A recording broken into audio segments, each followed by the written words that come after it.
Hello and welcome to episode 137 of NOLA Time. My name is Obed, and with me is the most interesting man in the world, Joel Young. What's good? No low time. Obed, good to be with you again, my friend. I'm loving the Sonic shirt, by the way. Good to see you, man. Yeah, I have had this one for a while. I usually just use it. This is comfortable. It's a comfortable shirt to stay at home. It's good. The best Yeah. part of staying at home, right? You can wear your Yeah. graphic tees every day. Exactly. Yeah. I've been trying. See, when I'm at home, we got a lot of teas from work. So like when I'm like working from home, I would wear those just so I don't wear out this ones. It's fair. It's You gotta fair. you gotta balance it out, man. And It's I fair. mean graphic tees are cheap. You can find them, Yeah. 2 for $20 or whatever at Kohl's or Target. But I like to take care of them. I still Yeah. have and I've wore them before on the show, like Oh from yeah. 2007 Star Wars weekends and 2007 and, And still and looks great. 2010.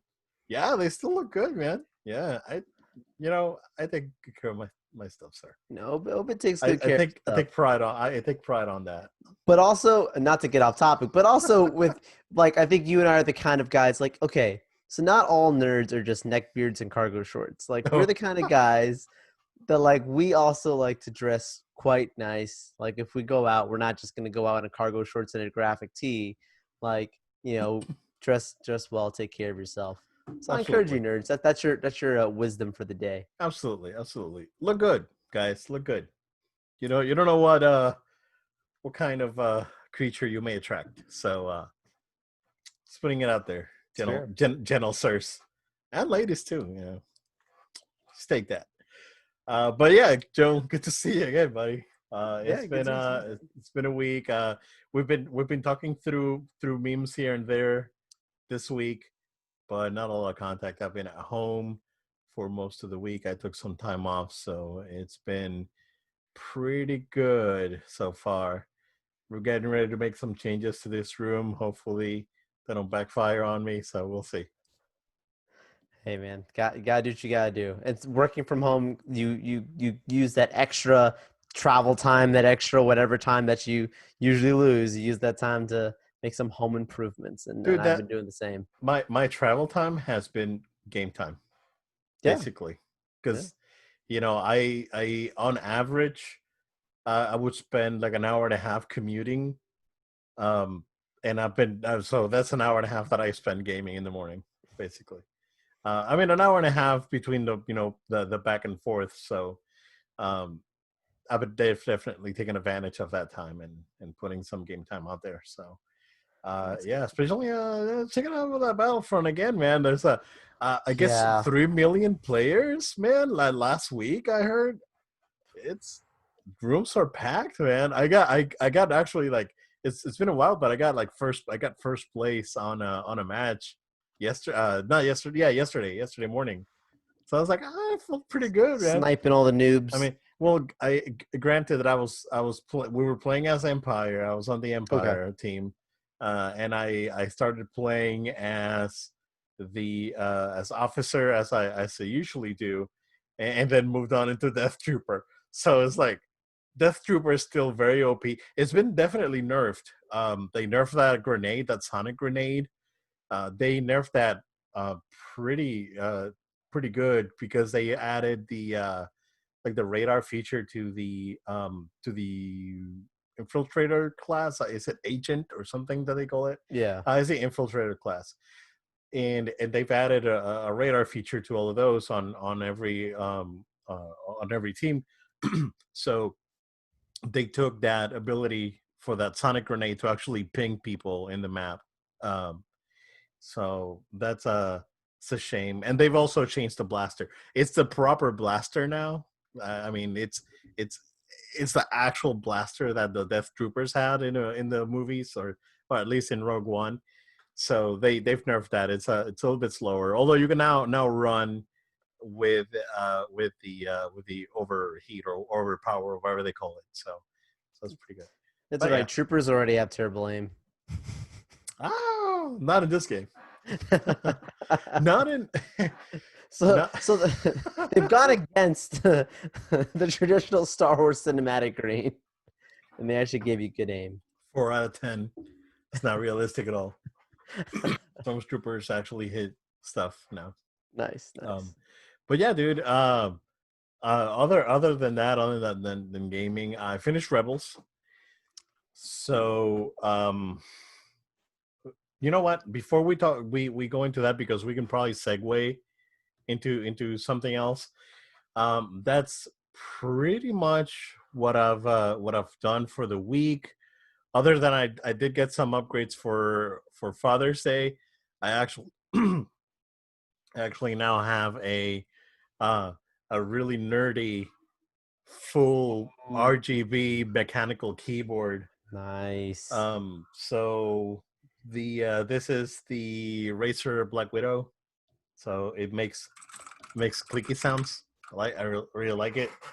And I also went with a Racer wireless mouse, the Basilisk X Hyperspeed.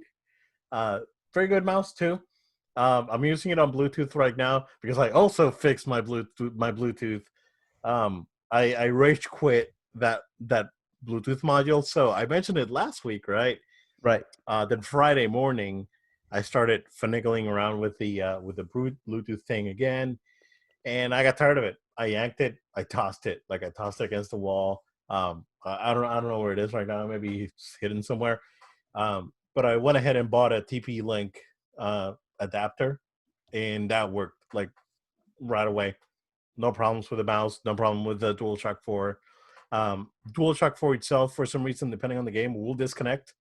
So, but as long as I run it through the DS4 Windows driver, it's fine. So that's fixed. I don't have to buy an Xbox controller. Ah, Because I get started looking at them. It's it's $80. expensive. Yeah.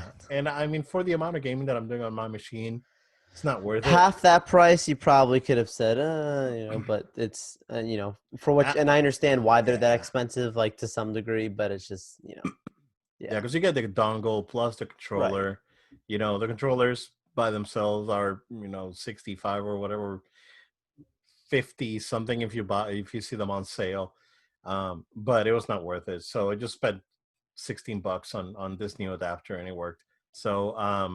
So pro tip, do not buy no brand Bluetooth adapters for your computers if you don't have one. So just go ahead and spend the money, get a TP-Link or I guess an Asus or the other one I saw, the pluggable, had really good reviews as well. Those you can find on Amazon for like $10. But I just I just went ahead and went with a brand name because it's like Yeah. I'm not gonna wing it again and just waste money. So pro tip on that. Also, Joe, I don't know if I mentioned that I've been playing a Sonic game for a while now. Been playing with my daughter. Been playing Sonic Lost World. I got it for PC back in like December. There was a humble bundle that came with a bunch of Sonic games for like $10. There's like 10 games for $10, and that was one of them. Pretty good game. That game was a Wii U exclusive. Wow. That then was Wii released. U. Yeah, it was released later on PC. Um, it's cute. I like it. It's a solid Sonic game. Not just a Sonic game. I think it's a solid little game, man. Um, Yeah. yeah. No, I remember it on 3DS. There was one 3DS. Yep, yep, yep. And my daughter likes it. She can play it pretty good, and we're almost at the end. So levels now are getting uh, definitely harder for her. So I've been doing most of the lifting there, but pretty decent game, man. Yeah. Other than that, man, I've been just chilling. I really haven't watched anything. I've been hitting that Final Fantasy 7 again on hard mode. I'm almost done. I'm like, want to say about 2-3 hours away maybe from the end. So I may finish it this weekend. Challenging, man. It's on hard mode, man. You can't use it, and not even. I don't think. once you figure out that your magic, your MP doesn't replenish on rest points, um, I don't think the no items thing is a big deal. But when it comes to the game itself, it's just that you take so much damage, man. It's like 3 times the damage compared to just the standard mode. And yeah, but I'll let you go, and then we'll go back to Rebels. Yeah, I mean, I really don't have much to say, so we'll be on Rebels in a second here. I've obviously last week, like I mentioned, I took some time off, so this week kind of getting back into the busyness of stuff and keeping me pretty well kept. I've gone back and started rewatching Justice League Unlimited. Man, what a great show that was, dude! Like at the time when I watched it, I'm just watching it, um, much younger than I am now. So I just watched it and just had a great time, like just sitting back and enjoying it. But like looking at it now, understanding how many talented people were involved in that show, between the animators, obviously the creative, the voice talent. Geez, what a great show that was. It's something like that. Like I watch it now and I'm like, man, this could have easily had like 7 seasons. Like if they, but just was probably too much, right? But I mean, like, it's great. That's one of the great things about the DC universe. Online subscription is going back and rewatching stuff like that. Still staying up to date on Stargirl. We're starting to get to that point now of the series where you can tell that we're approaching the real meat of the show. Everyone's kind of been introduced as, this is the Team Stargirl, in essence, the new JLA, right? The new Justice Society of America, rather. This is kind of like the more newer group that they formed. And now I think we'll get more into that meat of the story and the villains there. So I look forward to getting into that more. We got a better look at Grundy more recently, so Oh, that was good. pretty exciting. I was waiting for that, and I'm happy so far. I mean, it's like, understand it's a TV budget. We're not gonna get super crazy movie stuff, but like for what it is, it's pretty cool. Yeah, aside from that, man, I need to get back into playing some games recently. Dude, like I really want to get Animal Crossing on my Switch. Everyone's talking about it, and I'm like, Yeah. I think that would be a nice casual play. You jump in the morning or whatever, and pick up your Switch and play Animal Crossing. Sounds like the perfect game for this kind of situation right now that the world's in, this world health crisis. So Yeah, I think that's one of the reasons why it did so well is because it came like just right at the beginning of perfect. it. Yeah. Like Yeah. the timing of it was impeccable. So I think that's part of the reason why it did so well when it came out. And it was a big hit, yeah, for sure. Yeah, sure. Yeah. That's all I got, man. Cool. All right, let's go to Rebels. That was quite the last episode, man. That was real good. That was real good. Um and just going back to that last episode that I mentioned, and what happened after that, but it was good. Still very the ending was very ambiguous, but at the same time, right, the timeline or the time frame uh that the show actually ends in Yeah, but coincides with the Mandalorian. Mandalorian. hmm So that's for sure. We're definitely going to see the continuation of the story, and I liked it. I liked it. It's very unclear. Like, uh, it's funny because when they took the ship, right? Was it one of the clone? Was it Wolf and that other kid that was hanging out with him, or not Wolf? Yeah, Was it? Yeah, it was Wolf and the kid. Um, and they went off on the ship on the ghost. And I was like, they're gonna bring in the space whales because they're gonna make that filler episode important.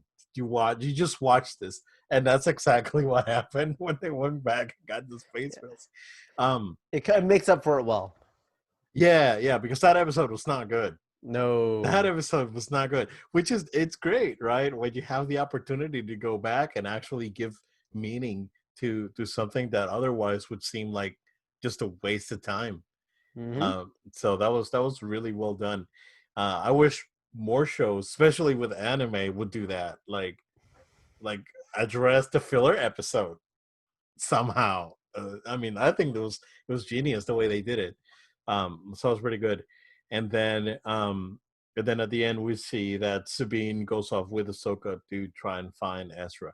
Last we saw of Ezra, it's weird because the space whale broke through the bridge and they were going out into space. I mean, can you survive light speed without proper like shielding, right? Well, I mean the space whales can, but you know, what about humans?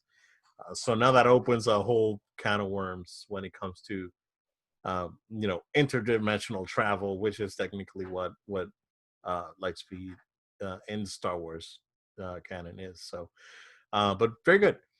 um yeah, any thoughts on that? Because I mean I just finished it and I'm fresh, so I'm so glad you went back and finished that out, because now we can talk more in depth than just casual Star Wars conversation. Like, yeah, you remember this thing, so that's awesome. yeah. Yeah, it was a really nice finale. I remember my instant reaction at the because at the time we didn't have Mandalorian as an announced production thing. We just had this is the end of Rebels. I remember at that moment it was like, okay, so eventually they're gonna have to do another season of Rebels, like or another show at least that continues on that timeline, because it's not Yeah. like a we're just ending this thing with like a hopeful, oh, they're still gonna be doing missions and that's it. It's like, no, this is clearly a set. This is an ending that's like this chapter's done of Rebels, because it's not Rebels really anymore. Now it's like a more of a let's find Ezra storyline. And at that moment that Ahsoka comes walking off in that white suit, her staff, man, I'm like, let's See, go, let's so go. that's the and I want to know what the meaning behind that is, right? Because I don't know if it's out there or not. I haven't looked for it. So their belief that I've always seen is that she actually did go back and become a Jedi. So like for the longest time, we always assumed that she just cut herself off from the Force, but then she got back to the Force because that's what we see in the new Clone Wars stuff, and then she kind of was like, what, you know, I know this is a controversial term, but the gray Jedi kind of thing, right? At the end of Like Clone Wars, yeah, that's what we right. got. Yeah. That's like the what most people assumed. But after this most newest season came out, especially, and they start talking about, you know, Yoda asking, you know, are you ready to return as a Jedi? And she says, not yet, or almost something along those lines, insinuating that she Yeah. will, but she just wasn't there yet. Many have believed that she does pick up, and there's stuff out there with the new season of Mandalorian. Be very careful, people. Like, I'm not going to talk I'm not. about Yeah, and I'm not it, looking for it but either. Yeah. it's very possible that she's gone back. Like, when she ignites her lightsaber again with after in Mandalorian, you might recognize that she's now a Jedi, is what I would say, and a new Jedi Order at that moment. And obviously that does tie into the larger, even what we see now with the sequels coming on after the original trilogy. So Yeah. yeah. Yeah. Hmm. I mean, I want to see. I want to see what happened. It was like who finished her training, right? Because Yoda. I mean, Yoda was still around. Oh, well, not to that point, right? Yoda was already dead by that Yeah, point for like 3 years. Yeah. Yeah, Yoda bit the dust already, but at that you have to think at that point she knows Luke, right? So like they're discovering together. Which brings us to our segue, right? And it's what I brought up. It's man, it's crazy because I saw this like, was it when did I text you? That was like Sunday, right? I think so, It yeah. was like Sunday, yeah. Um, and and I was talking about how they built that the veil of the Force and that, you know, inner dimension that Right. intertwines all time and space within the Force, and how I thought that, you know, Dave Filoni, knowing what was going on, actually built a you know, a countermeasure Yeah, for a contingency. contingency for the Star Wars universe. Um, and again, take this with a grain of salt. That was my opinion back with last Thursday when we It's on recorded. recording. Yeah, so we recorded last Thursday. The podcast was posted Thursday night. The video version was posted Sunday morning. So after I posted the video, and I didn't see this until like it was like Sunday night when I texted you, right? Um, so there's this channel called DVD Overlord, and there's a which basically there's a character in the channel that does this like movie news thing. I'm not gonna say the name of the character because it's not work safe and not PG. Like we like to keep our podcast, but if you want to check out the channel, just go ahead and check it out, DVD Overlord. Um, and he brings up exactly the same thing that I said on the last show, that they're actively at Lucasfilm. There's a group of people that are actively looking into using that to make the the Ray trilogy an alternate timeline. Um, and again, I believe it. I believe it. The video came out, I think, the same day we recorded, which is nuts because I didn't have even seen the video. I'm telling you guys, I didn't see the video. I saw the episode and we just talked about it. Um, so I saw that video Sunday night and I texted it to you. It's like, dude, we were just talking about this on the last show, and how they actually like build a contingency and how they're probably gonna try and use this to bring Luke and the other characters back so they can redo what was done with the characters on the Ray trilogy, and that Kathleen Kennedy is pushing back against this plan. So, I mean, I believe that's happening. I believe that's happening. He's saying that he has a source within Lucasfilm that's feeding him the info. Uh, then he posted another video this week, Joel. I don't think I texted it to you, Mm-mm. but he posted a video. I think it was like Tuesday this week. It was like either Monday, Tuesday, uh, as with a follow up, and he said that he's got two more people from inside Lucasfilm that reached out to him confirming the info that they're going to basically use the veil of the Force to bring Luke and basically like have Palpatine, like the thing that they want to do, right? Apparently, allegedly, because this is all rumors, is that when Palpatine fell through the reactor shaft, um, he he was able to open up a portal into the veil because he already had a Right, way to he could access it. right, he could. Yeah. So he created a mirror, a portal, got into the veil, but got stuck in the veil because he was already uh you know hurt from the Vader attack. He died inside the veil of the Force, so he doesn't come back basically. um they're saying now that the same room that Ray went to get the Sith, again, the not holocron, as we've been calling it, um that room, when she sees the dark side Ray, that's basically a mirror that Palpatine had, that was the mirror that he was using to access the veil of the Force in Rebels. So now they're going to use that into, like, so someone found the mirror and is able to access the veil and therefore change it.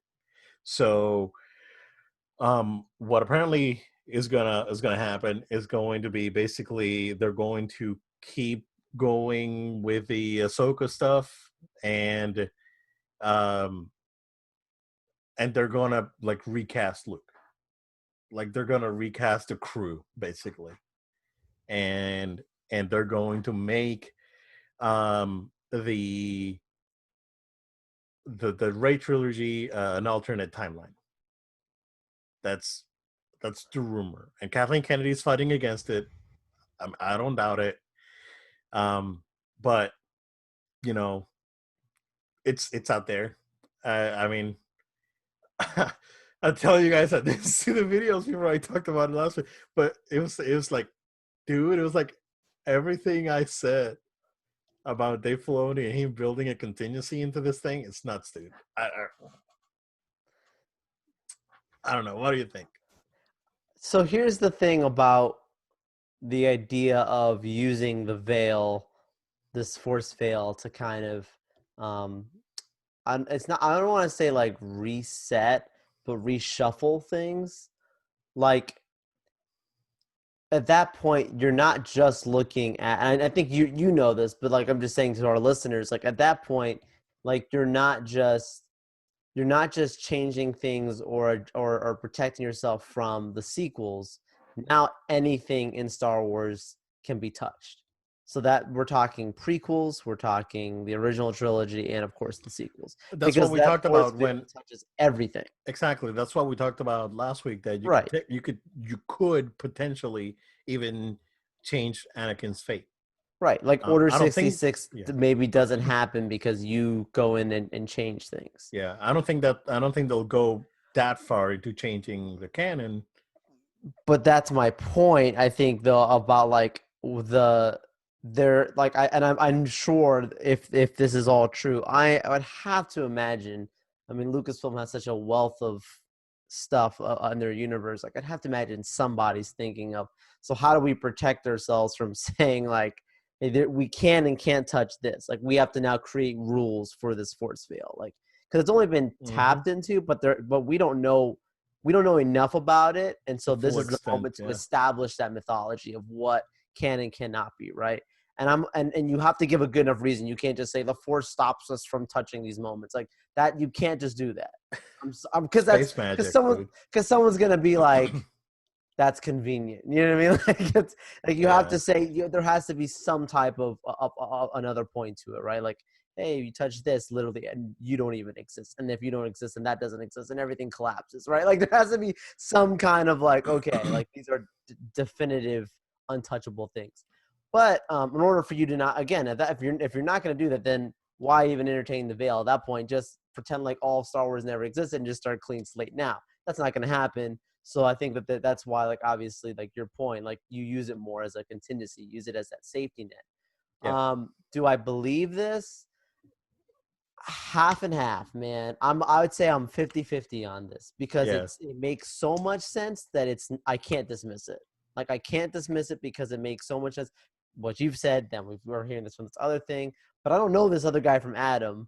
But it's just interesting that like you hear stuff like you have to take this stuff seriously because there's been a lot of smoke coming from Lucasfilm. So it wouldn't surprise me people starting to put out stuff Yeah. that they're like, hey, I'm in the office, I hear this stuff. Yeah. But if it is true, there is by no way this is going to happen under Kathleen Kennedy's rule, if that makes any sense. Like she, of course, she would not want this. We're talking about the lady who deaded a previously fully built out. This is not me just coming up with stuff. This is real. Disney Imagineers talking about. They literally had an entire plan to make Galaxy's Edge Tatooine. Like it was done. There's literally like designs locked away. And she steps in and says, "No, this is That's why gonna it got delayed. we don't want it to be Tatooine. We want it to be something completely different that ties into the new movies only." Dude, Like, will it shock you to know? And I'm not under any kind of NDA, but will it shock you to know that back in 2008, when I worked at Disney, we I was in a sales training at the Contemporary, and they in the room next door, we were in the convention center, in one of the rooms in the convention center, uh, and it was like a 3-day training, I think. And on the second day of training, there was one of our managers come in and said, "It's like, hey, so just so you guys know, I know this is like a fun training thing that we're doing. Uh, we'll try to today. We're trying to keep it down. Jay Rasulo is in the room next door, and he's having an executive meeting with Imagineers. So when we went out to lunch that day, um, and I'm telling you, this is probably like 2008, right? this is 2008, crazy, man. I never maybe heard this story from you. maybe early 2009. Um, So we went out to lunch. Lunch was out in the hallway, basically like a buffet thing that they did for us. Very nice. Um, and they had the meeting had already concluded, right? The room was open, but there was no one in the room. Dude, we went in the room. Guess what was in that room? It was Star Wars, Tatooine, and the Toy Story land for Hollywood Studios. And I'm telling you, this is like 2008, like either late 2008, early 2009, probably. Yep. Yeah, man. Yep. And they were pitching the original like ideas for it, and that's why Jay Rasulo was there. Jay Rasulo at the time was in charge of Parks and Resorts. Wow. Yep. See, I don't even need to say any more about it because that's proof enough right there. Man himself telling us. Yeah, That, I'm not yeah. under NDA. I haven't worked for Disney in over 10 years, I mean, so again, I'm clearly, clean. I'm clean. I can do it. and clearly that's the thing, right? Like those plans existed. Like the Yeah, plans for the Death Star existed. yeah. Like I it's mean, the Falcon was there. That's the only thing they kept was the Falcon. wow. But everything else was Tatooine because the what they wanted to do was basically uh, just branch off the existing was the Tatooine Traders, the shop next to Star Hmm. Tours. They wanted to just branch off of that Yeah, and go into the Tatooine thing. Yeah, and that was before the acquisition. exactly. Which means that they were already And talking. we're talking about it this for years, dude. Oh yeah, like that's the Yeah. thing. Disney doesn't just come up in like a matter of 2 months. Like Oh oh yeah. yeah, like Come no, on. this they plan stuff for. They're planning stuff right Yeah. now for 2030. Oh, absolutely, absolutely. Well, now I don't know. I mean, I went to Disney Springs yesterday, and it was quite jarring. Like it reminded me a lot of back in again '09 when the economy was in really rough shape, and there was like no one flying into the area. So it just really reminded me of that. On the bright side is like all this you know, Anti-maskers. anti-maskers are not coming in, bro, Yeah. and I'm happy about that. So Yep. so I'm good. Which by the way, I was able to grab one of their Star Wars face masks yesterday. So That's so what's up, so dude. pretty good, pretty good. But yeah, we went a little bit over on that, but I really wanted to talk about what DVD Overlord had to say, and just going back to last week because like it just makes too much sense. It's one of those things, Yeah. right? Yeah. But at the same time, like you said, I don't know if this is probably not gonna fly ever with under Kennedy's belt. So If it we'll see. does, there'll have to be a change of the head. Oh yeah, yeah. Um, I watched that second episode of the Mandalorian making of thing that they did. Oh, the great second episode. Yeah, that second episode with Filoni and the great monologue, it was awesome. So yeah, which Kevin Kennedy was in that episode, and Hmm. I don't think she really understands Star Wars that much. To be honest with you, it just yeah, yeah. Um, you know, we'll just leave it there, and we'll see what happens. Hope for the best. That Taika Waititi thing has me really excited. That could be it. He's the one with balls big enough to pull it off. He, Tyga would be the guy that he would just come in and be like, "Okay, sure, reset." What's Luke? Oh, let's grab Luke out of this thing. Oh, Hey, Sebastian Stan, you want to play so Luke? it's just Sure. standing for Luke. Sure, yeah, exactly. Um, yeah. Um, the guy that played Han Solo it's probably still around looking for work. You can bring him back. He was fine. He was fine. I think he was a victim of the production politics that were going on Yeah, probably. that were going around that movie. But yeah, man, um, pretty pretty interesting stuff. Um, we're not gonna bum you out just yet. Uh, but Joel, tell us what DC has in store and some rumors about the Batman coming back.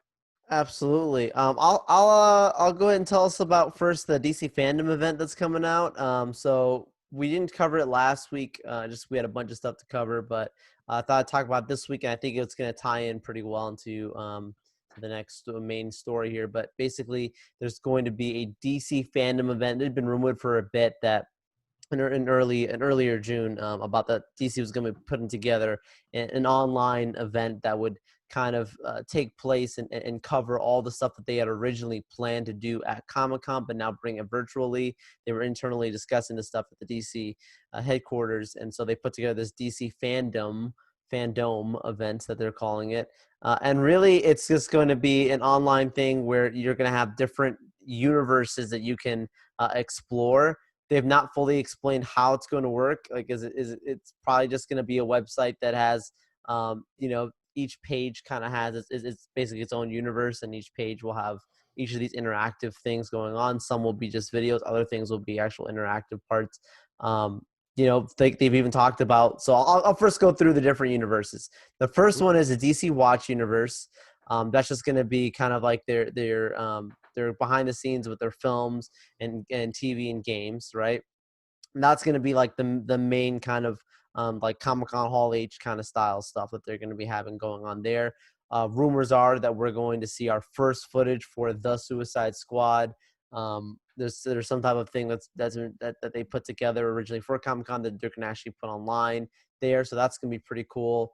That's the James Gunn stuff, and then we'll probably also get another little look at the Batman with Robert Pattinson and see what's going on there That as well. restarted production, right?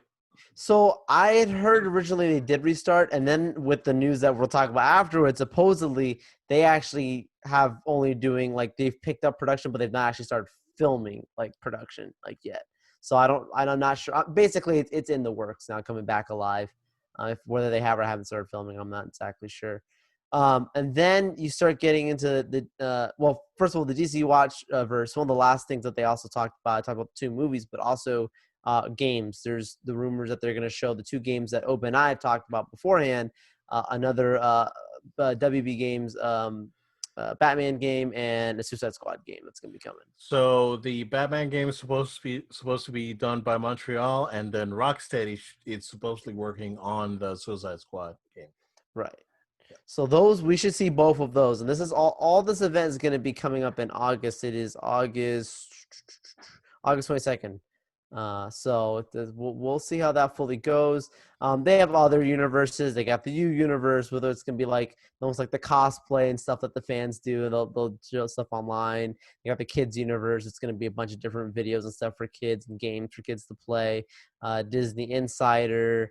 It's going to be like very heavy on the comic with comic book artists, and then DC Funverse. Now this is pretty cool because like just like how there's been physical activations at Comic-Con where you can walk through rooms and stuff, like they're gonna actually bring it online and bring some experiences that you would have maybe done in person that you're gonna actually experience virtually. So I like the idea. I feel like they really put a lot of thought behind this, and they're not restricting themselves. Like they're going hard on this, and I'm very impressed and very happy with that.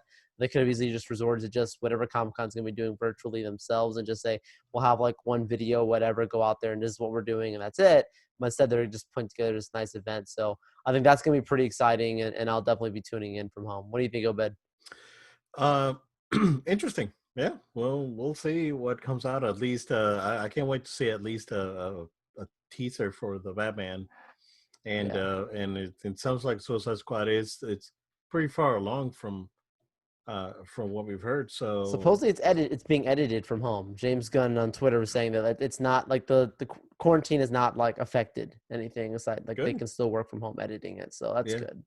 Yeah, because filming was pretty quick on that movie. Yeah. It looks like it was very efficient. So that's interesting to see. One thing to note, Joel, is that I there was rumors last week floating around that the WB may be looking into selling WB games.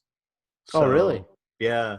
So I don't know. Supposedly, Ubisoft was interested because they're based out of Montreal, and well, not Ubisoft, but they have a pretty big studio in Montreal. So apparently they were very interested in actually acquiring it. There was rumors of EA, but I doubt it just because of like I doubt it, man, because of how EA really like treats others acquired studios. Yeah. So and they're not gonna let I mean, WB has screwed up here and there as well. It's not that they're 100% unscathed. So but I think Ubisoft would be a better fit for the kinds of games that these guys are doing. Rocksteady being one of their studios, uh and the Mortal Kombat guys and all these guys that work in WB Montreal, and all the studio that works in Montreal. So that could be interesting. I don't know if there's anything else that's been added. It was just floating around last week. So yeah. I believe it. I could see that. Yeah. Uh, And yeah, go ahead, man. no, you're good. So this now, the multiverse that they're really hyping up, they're calling it the multiverse, this fandom event. Now we're really starting to see what a multiverse means to DC, as news has come out this week that Michael Keaton is in talks to return as Bruce Wayne Batman for the Flash movie that is going to be coming out in 2022, if I'm not The mistaken. Joe still says that it's not gonna happen. Okay, so okay. Okay. Okay. I'll phrase it to you this way. When you watch Man of Steel and then you watch Batman versus Superman, do you believe Batman versus Superman is Man of Steel 2, or it's a separate thing? It's a separate thing. That's exactly what I feel this movie's become. It went from being a Flash movie, and I'm not saying the Flash won't be a lead up for the movie, Into a but the multiverse movie. moment you put any Batman in crutches, Batman in a wheelchair, Old Batman in Batman. old Batman in the hospital, you put Old man Batman. baby Batman. You know what I'm saying? Like, the moment you put Batman in this movie, I'm about to clip this. The moment you put Batman in a movie, like, of course now this movie is not going to just be like, oh, it's the Flash movie and Batman's in the background. No. Not only did you just not put any Batman in, you put Michael Keaton's Batman in there, which there's so many different, of course, iterations of Batman, but there are many people, especially people that we're talking about, that they're right now saying from certain generations, I'll say that's their Batman, right? Like this, Yeah. they'll say Keaton is the best Batman for them. That was their Batman, and I get that, right? Like I respect that. It's arguably one of the best Batman actors that we've seen. So the moment you put this guy in, even though it's been 30 years or whatever, this movie is no longer a Flash movie. It's now something else. This is what I would say. Will we ever see a Flash movie? Not not anytime soon. I still don't believe it, man. I still don't believe it. But this movie has changed, and I think that they knew that they had to change it because there's been a lot of issues going on creatively.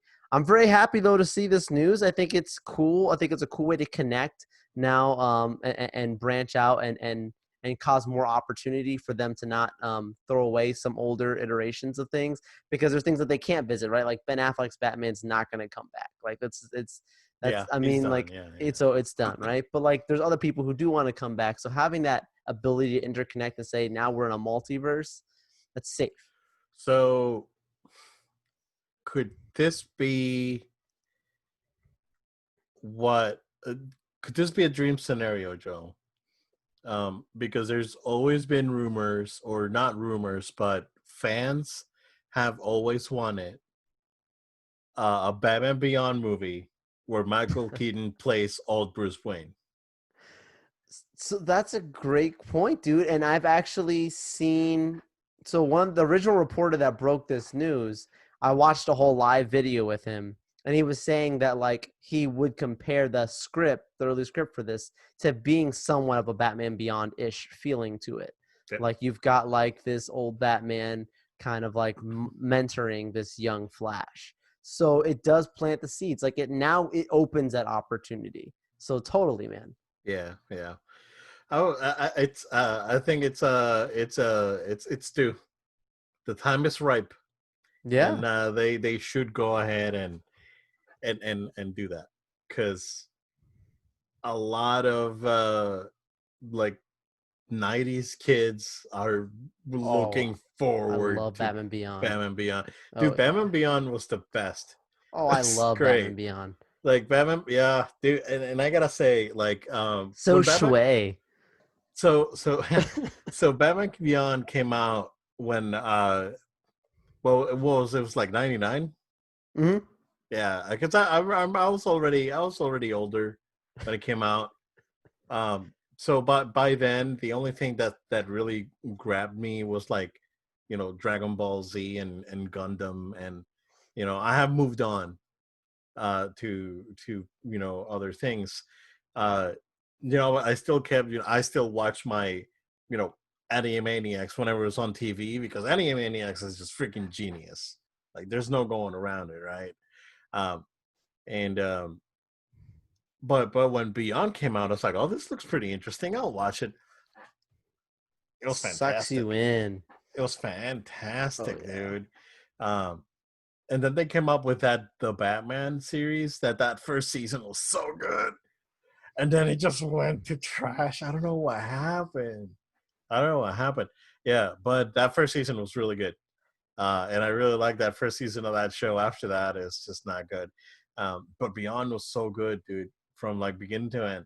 It's fantastic. So, So, I mean, but I think that's like we're talking about possibilities. Like, okay, why does it hurt at all? Like, even if you do or don't visit it, but like leave the opportunity, leave that door open when this movie comes out. That at some point, like Michael Keaton's Bruce Wayne is just like, I've been watching this Terry guy, or like keep an eye on this Terry kid, or something. Like that would be or just no. We or don't need to see him, yeah, but like if you yeah. do see Terry, it'd be totally awesome. But Or like, you end the movie with the Flash going back to, like, his timeline or wherever, right? yeah. And Bruce Wayne goes like, I think it's time to look for a successor, and then you end the movie there. You can just end it. You can just Yeah. end the movie right there, and then just leave it open. So yeah.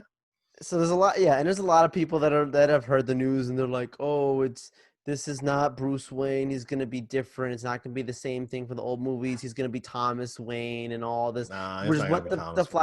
Flashpoint comics, I get it. Yeah. But this like you have to understand the reason that this whole deal is being put together is not because they're trying to honor a comic book. This is they're trying to make some cash, bro. Like they're trying to get some money, and they know that people like us and the people who are the casuals, the people who Uh, don't know what Flashpoint is, who have no idea what those comics are. You tell them Flashpoint and Thomas Wayne, they don't care. But the moment you say Michael Keaton's Batman, and that's what we're seeing, a ripple effect of positivity to that news. That's all they need. That's what they want. That's what DC needs right now. So so there's we it's good yeah, news. yeah, absolutely. And we've talked about it in the past, where it looks like ever since the AT&T acquisition of WB, um they are listening to the fans, and we Yes. talked about that, how important that is to Marvel, and how DC is now, basically, going out there and getting fan feedback and all this stuff. And that's what we talked about, like, this is what Star Wars needs. They need to listen to their fans. It's important, and it's very, very important that you connect with your fan base, because just because I'm a fan of, something, just because I'm a fan of X basketball team, right? Uh, that doesn't mean that if they bring in a trash player, and it's like, why they're not listening to their fans, People will say it's we were gonna say something. Yeah, They're not gonna just take it and just be like, okay, whatever. People are gonna respond. There's a exactly. a knee jerk reaction. Yeah, yeah. Uh, I mean, granted that there's, like, different things that you can do, but at the same time, I'm just trying to make an analogy here, but But yeah, no, but like looking at it, does this not feel like this is something Kevin Feige would do? Like this feels like something that like I it's a could have power seen move. Marvel have done. Yeah, Where they were like, let's bring it, let's go for it. Why not? yeah. So Like yeah, it's exciting. this is this is like Marvel going out of their way and like this is again like the Spider-Man scenario that we've talked Right. about in the past, right? What if they do a multiverse with Tobey Maguire and Andrew Garfield And it sounds like it's and gonna his happen. kid? So I mean, it's a possibility. If you would just wanna, if you just wanna go even back into the '90s, it's like, what if you want to bring the 1990 Captain America, to a movie? I don't know, right? Get out of your way and try and do these things. I'm actually trying to think of 90s superhero movies, and other than the Batman movies, there's like none, dude. It's No, nuts. and that was the thing. It was the It's Batman dry. movies. It was the Batman movies that ended superheroes on the big screen for a good couple years. It was X-Men that really brought it back They, in the s- 2000s. yeah, yeah. Like Superman started it. Superman ended itself. Then Batman brought it back. Batman Yep. ended it again, and then probably X-Men X-Men brought it brought back. us Yeah, back, yeah. yeah, and then X-Men brought it back. Yeah, and By after the that, it's way, been, yeah, yeah. speaking of crazy movies, just as a side thing, Fantastic Four is on Disney Plus. Don't Fun watch it. Four Stick. Yeah, Don't I was watch it, gonna Obed. text you because I saw Dude, it. I was like, I know you might have that like, don't do it. No. Don't do it, man. Oh, Don't give okay. in. Don't give it to hate. Don't give in to hate. It wants to lure you in. Don't do it. Oh no. Ah, man. Okay, not even for free, right? Not even for dude, I won't watch it. I mean, it's not free. I'm paying for the service. So. Wow. Okay. Yeah, I saw that they put it on there. I So was like, that's so weird of all movies, but don't do yeah, it. yeah, yeah. Fans Very, listening, don't do it. very interesting. But yeah, pretty good stuff uh from from DC there. So hopefully they can bring it and and they'll be in a better place to compete, because that's good. Um Going into Marvel and gaming of sorts, we had an extended look into the Avengers game that's coming out Yeah. in August. Um Joel, that game looks real good now. They've taken some time to looks like polish it up. Yep, Looks nice. looks good. I like that. It's basically Destiny Avengers. Yeah. When you would start watching like oh yeah, you can earn these things, and how rare is this thing, and you can put it on and have it had a different effect on your weapons and your loadout, and then you can buy different ones if you want to. So it's basically Destiny Avengers. I like that they actually like spread out the story missions, and it looks like in a very like character focused way. I really like that. um Black Widow doesn't look weird anymore. I think that for the most part they really like, yeah, like they really polished it up. One thing that is not clear, Joel, is that I don't know if the footage we saw was PS4 or PS5, because they did say that the game Yeah. is going to be optimized for next gen. Um, there are some PS5 screenshots that they put out there. I don't know if you've Mm-hmm. seen those. Mm-hmm. And I mean, they look real nice because it's like, ray tracing. So when Thor's doing the lightning thing, it just looks really cool. And the Iron Man suit and the reflections on it and all that. So all that looks really sick.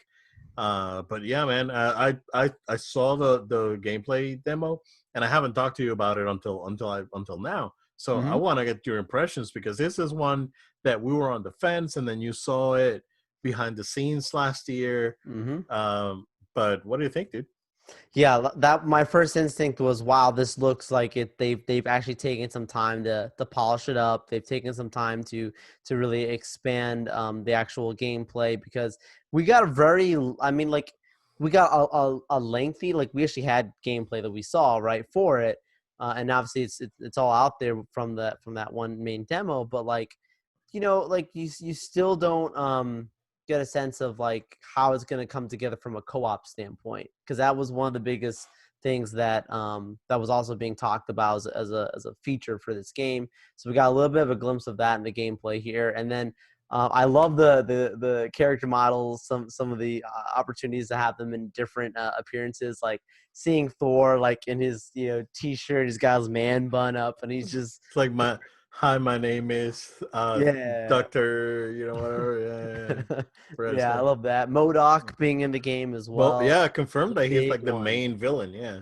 Yeah, that was a big one. So I like that reveal. No, I'm totally game now. Like, and I actually have like excitement behind it, where I had a lot of mystery and concern. And I was like, yep, like I more than likely was gonna get the game just because of the IP, but I wasn't as enthusiastic about it. Now at least I yeah. have the feeling that like I'll probably have a good time with it.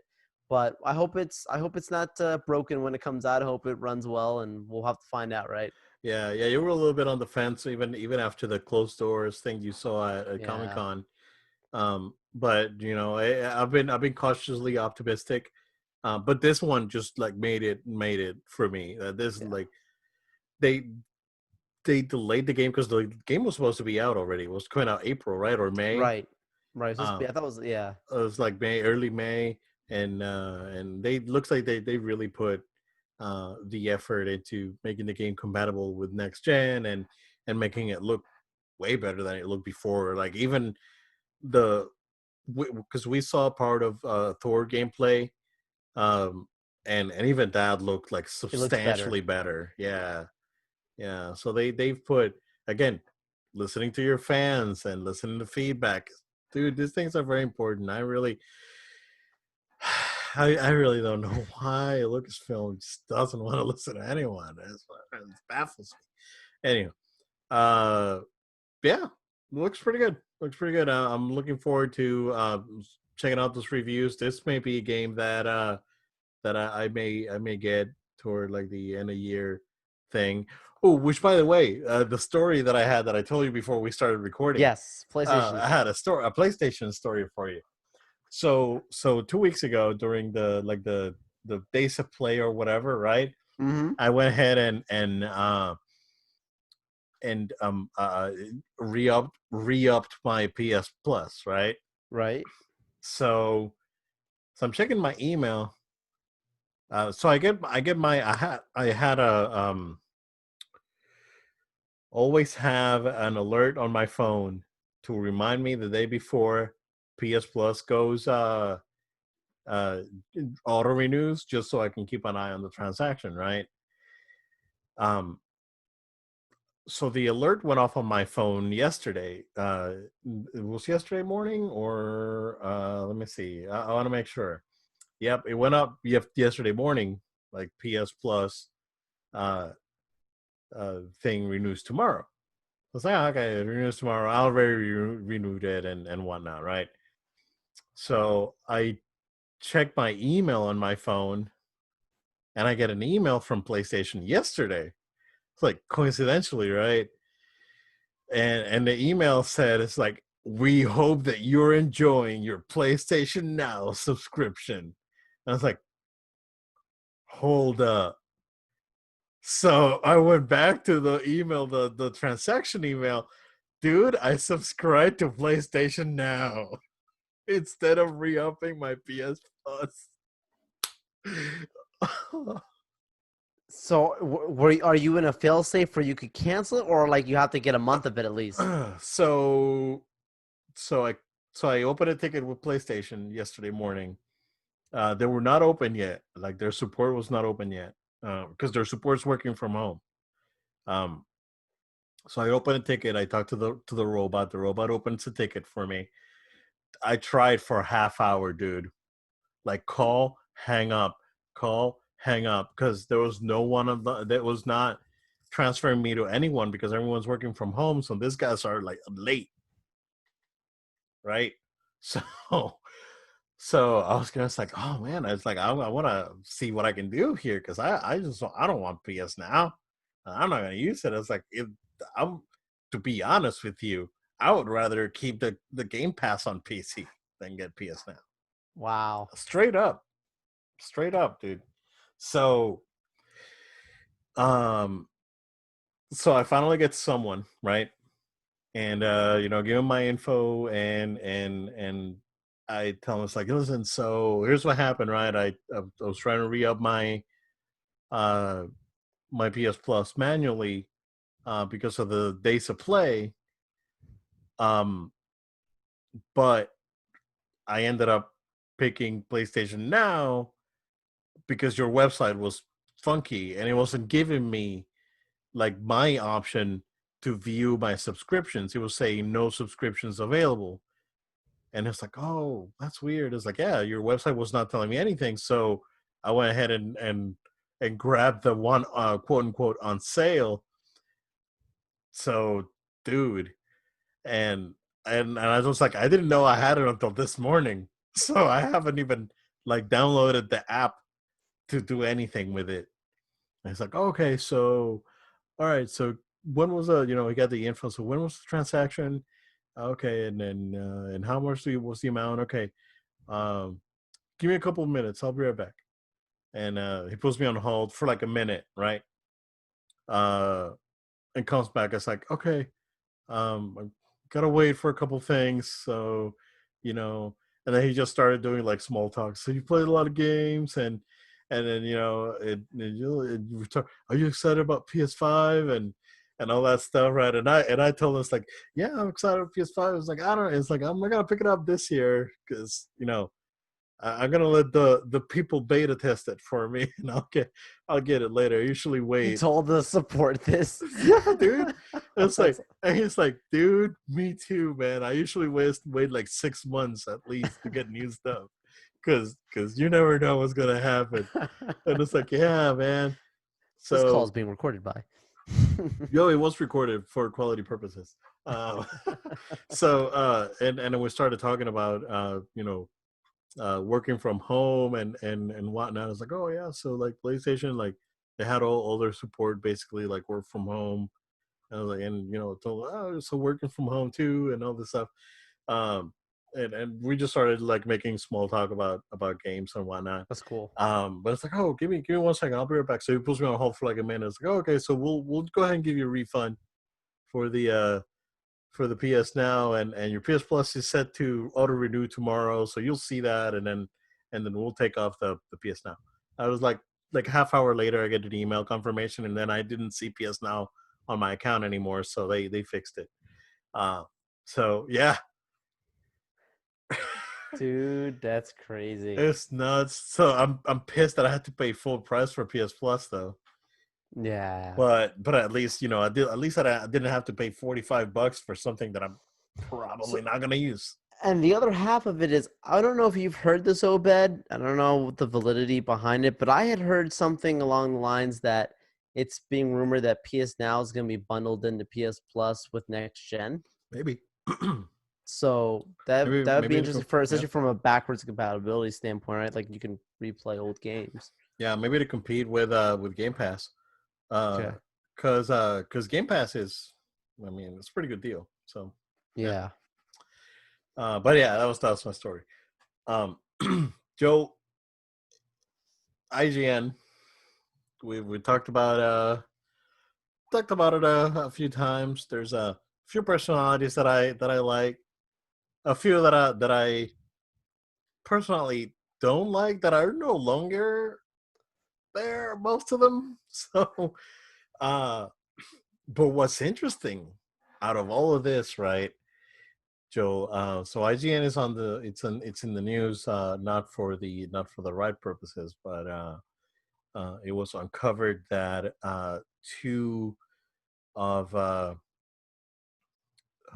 two of the executive editors at IGN, Tal Blevins, who was one of the co-founders of IGN 64 back in the day when the site started, and Steve Butts, where had a pattern of abusive behavior towards employees, and uh, pushing employees to not make the right ethical decisions and all this. So this all came to light this week, which is disconcerting because me as someone from the outside looking in, right?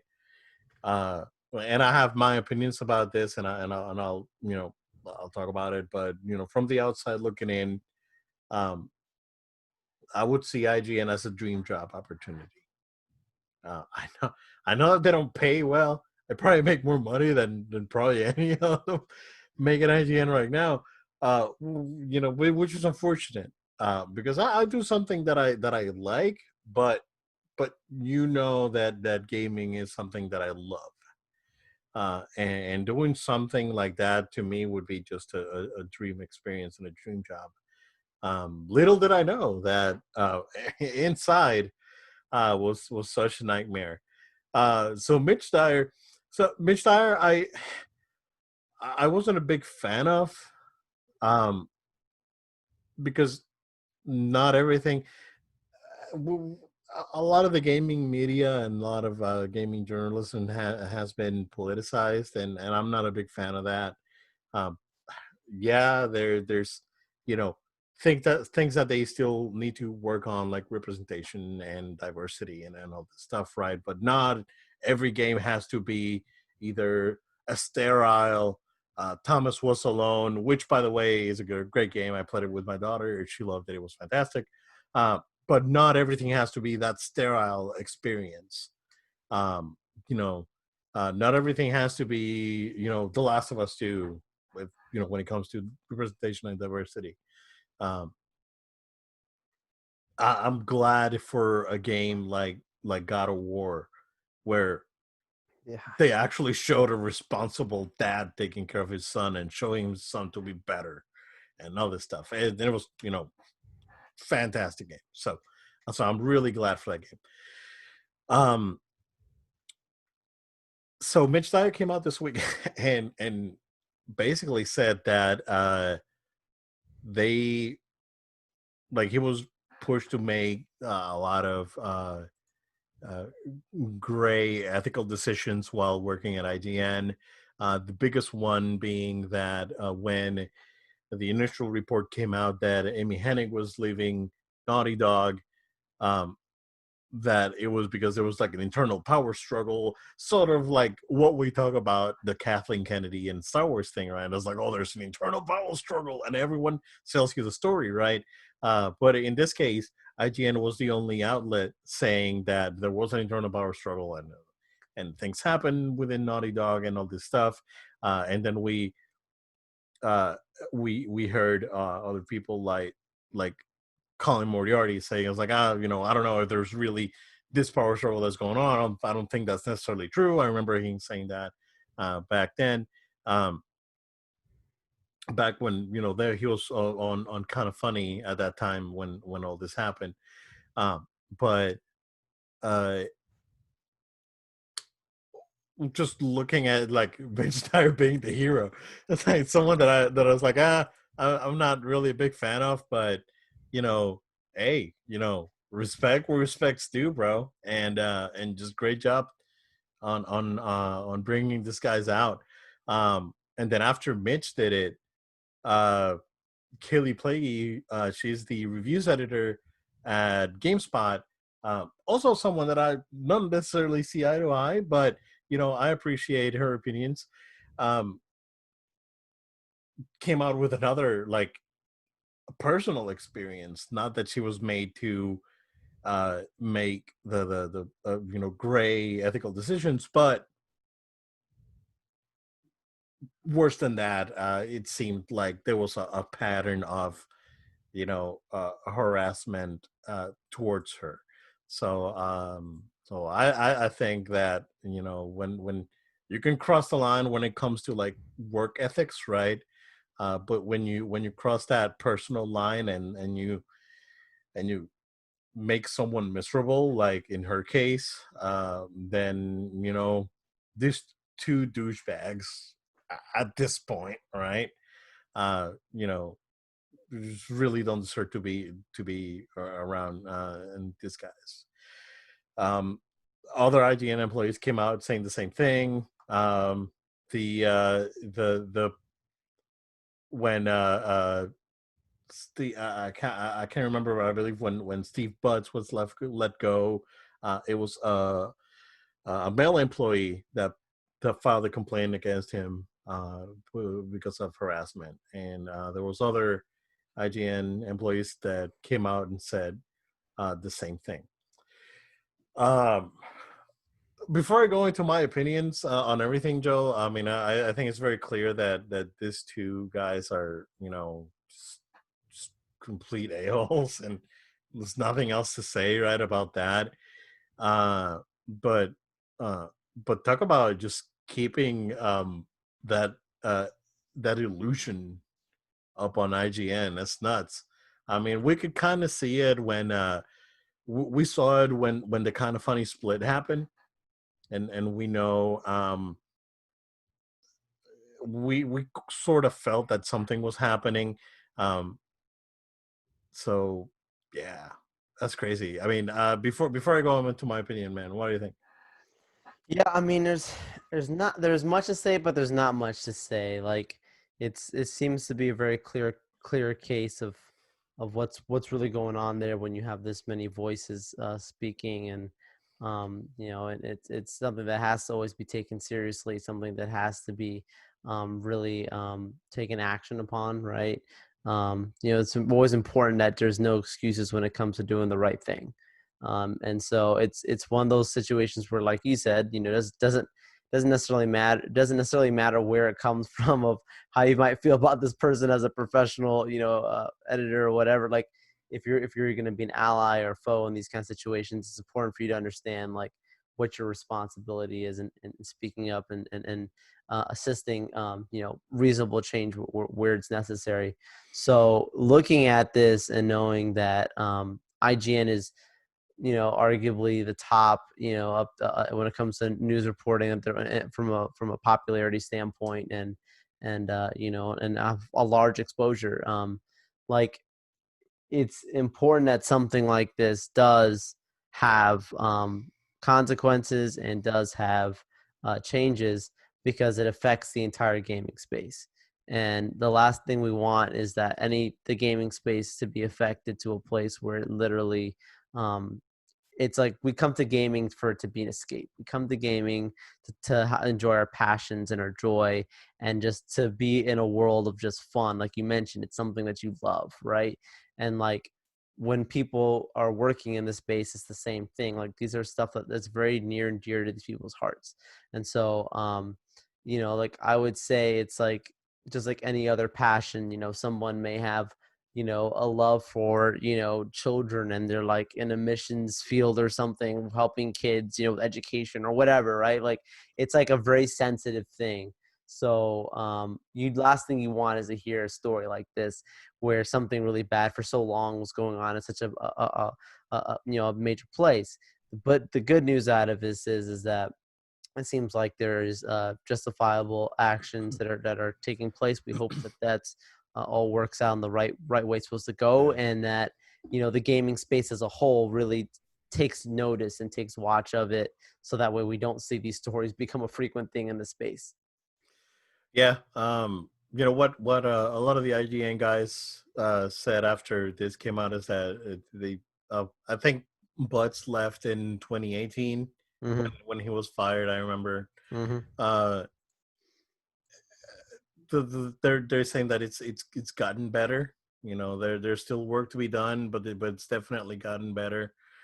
Um, you know, uh, they did cross the line when it comes to like personal attacks, like in the case of Kaylee, and even in Mitch Dyer's case, where he needed to renew his work visa, because he's Canadian, and they didn't let him know he was still gonna be around. And why um yeah, emotional terror, as he describes it in his tweets. um it's pretty crazy. You know here's my opinion on it. I know that we're a little bit over, but um you know we do this we started this podcast started as a conversation that we had, because we wanted to share the things we loved with everyone, and just we wanted to have a voice. We didn't.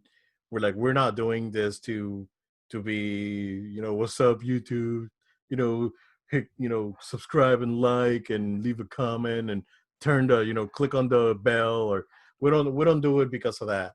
We're just two guys that we're out here. We want to um, share with everyone the things that we're passionate about, things that we love. So that being said, I know that most of the IGN guys are the same way. We saw it when Kind of Funny broke off of IGN. Um, we know that the Colin thing, when he broke off of Kind of Funny, there's stuff that happened. We're not gonna go into that. Joel knows how I feel about that specific case, and we know that there's baggage. Like, this didn't happen overnight. There was stuff happening behind the scenes already for a while. So, um, but when you get your two main guys leave the company, um, and they take a producer with them, you know, I, something's going on. Something's going on, and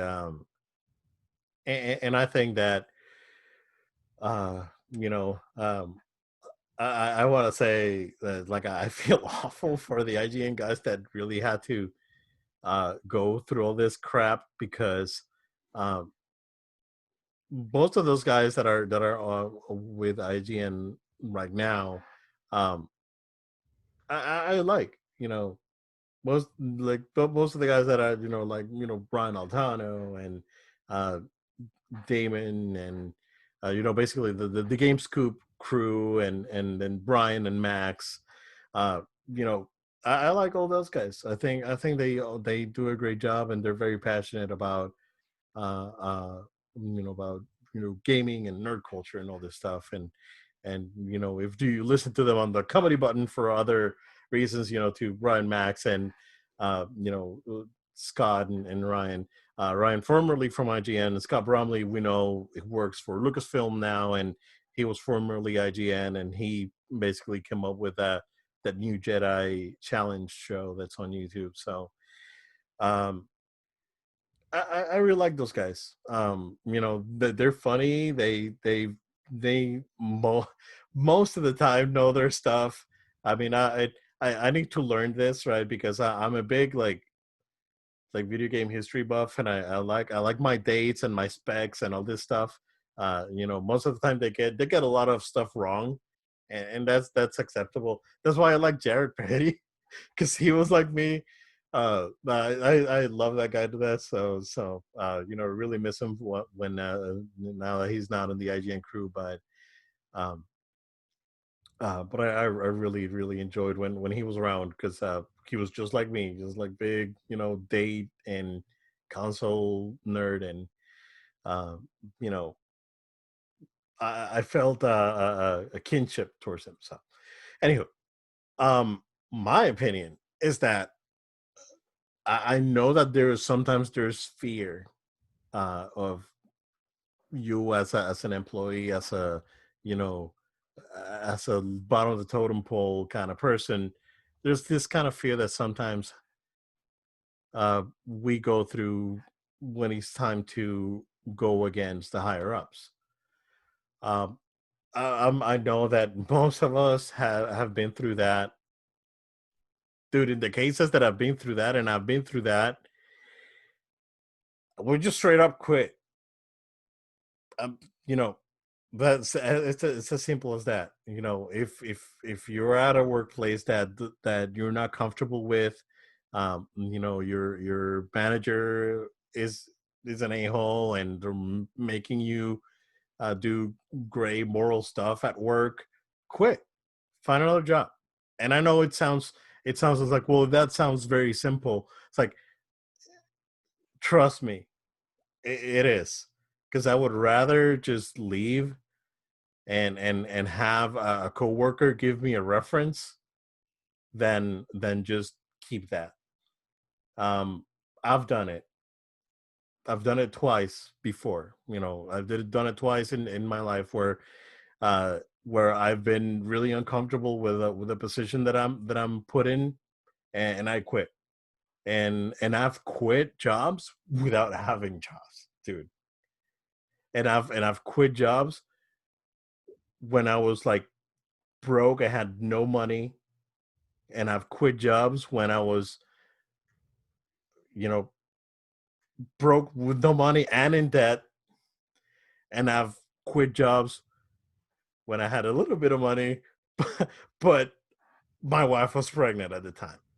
I I quit that job because there was changes that I was not going to be a part of, and I I left it. You know, I quit that job, and then within a week and a half, I was already working. So, y- you know, uh, and I quit that job. So just going in, it's like you can quit that job, right? You can quit that job that you hate, that you feel uncomfortable with, uh, without having a backup plan. It's fine. You know what? It it's sometimes even better because you can start immediately. You don't have to give 2 weeks. Just send those a-holes to fly, and then just start over. I've done it. We've all been there. So my 2 cents when it comes to this thing is that if you're miserable, not happy with your workplace, you know what? You either look around, or you just make that executive decision, and uh you just go with I forgot the name of the movie, with the pointing, with the you and you and you. You're cool, you, and I'm out. Yeah. Yeah. I forgot the name of the movie. But sometimes you got to do it. I've done it. And sometimes you just gotta love yourself.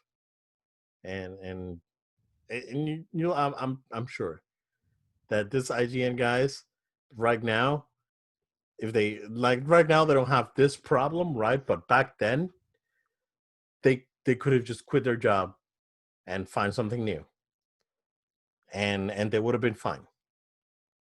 Yes and no. Uh, because unfortunately, everyone's situation is different. I'm not gonna spend Okay, too much yeah, time here, but you have some people that are very well connected in industry, and they are. unfortunately face um, being blacklisted for a time. Until the light is there. So I mean, that's not everyone's case. But I think the moral of it is you're never stuck. I won't ever tell you what to do Exactly, because every case is case by case. But never feel stuck in life. There's always another way.